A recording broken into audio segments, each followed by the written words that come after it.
did an endoscopy, we did a colonoscopy, both came back fine and clean. And then I was seeing at this point, my abdominal pain's getting worse and worse. And like, I'm kind of almost having it like all day, every day at this point. And so I reached out to my OB and we did a pelvic ultrasound because I have BRIP1 mutation, which is linked to ovarian cancer and breast cancer. So I wanted to make sure it wasn't something to do with ovarian cancer.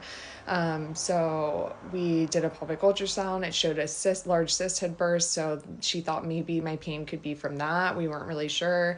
Then I was seeing my primary care doctor, who's a homeopathic doctor. She was very much so like a horse with blinders on, focused on like something being wrong with my gut. Like, oh, I think you have SIBO, or I think you have this or that, like something being wrong with my gut, maybe from the supplements.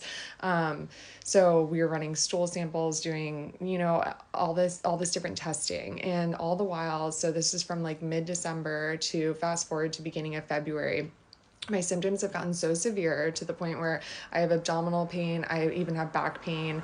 I would, like I said, I would have weird, like I felt like I wasn't digesting food well. So I also would go through this, or I would feel like I was very, very full, and then like got full very easily. And then I also felt really hungry, and like my stomach was really hollowed like the next minute. Like it was like a weird pendulum.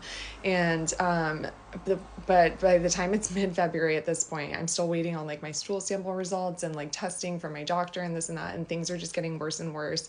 And I had dropped weight unintentionally. I weighed myself. I had dropped like 5 to 7 pounds. I was getting the chills, like I was sick. And so, I wasn't getting better. And so I finally was like, I'm going to drive myself to the ER. Like my doctors are not figuring this out. Like maybe they'll figure it out for me, or worse, best case scenario, I get put on like an IV and get some fluids and I get to leave. So I drove myself to the ER. That's when they did a CT scan and saw that there was a tumor on my pancreas and lesions on my liver and even a mass on a nearby lymph node. So I'll never forget the nurse delivering the news. Like she came in from the CT scan results and was like, "Is there anyone you want to call?"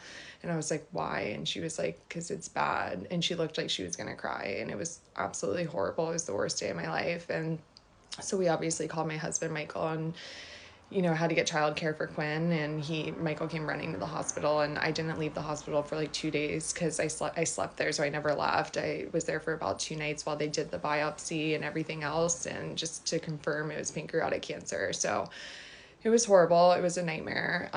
But yeah, that's kind of like, those are the symptoms that led me to the hospital. I'd say main one being abdominal pain. So that's one to watch out for. But I hope this video helps. Like I said, I'm actually going to post a part 2 of like these minor symptoms that I had over the course of a year that I'll never know if they were linked to